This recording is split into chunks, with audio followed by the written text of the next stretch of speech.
এখানে বাম আমল থেকেই বাদুড়িয়ার মানুষের দাবি বা প্রত্যাশা ছিল ইছামতি নদীর উপর লক্ষ্মীনাথপুর সেতু।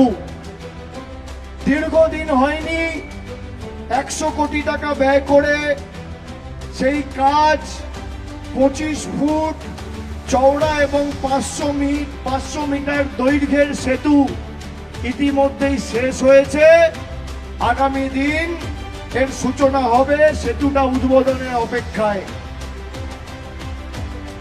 পুরসভা ও পঞ্চায়েত এলাকায় প্রায় 5 কোটি টাকা খরচ করে হাই মাস লাইট বাতি স্তম্ভ লাগানো হয়েছে। বাদুড়িয়ায় রেজিস্ট্রি অফিসের কাছে কিষাণ মান্ডি তৈরি হয়েছে।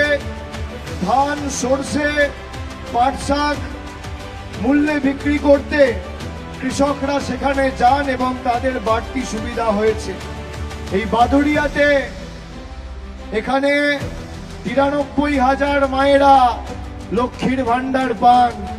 এখানে 3 লক্ষের বেশি মানুষ বিনামূল্যে রেশন, খাদ্য সাথী প্রকল্পে বিনা পয়সায় আপনারা খাদ্য সামগ্রী পাচ্ছেন।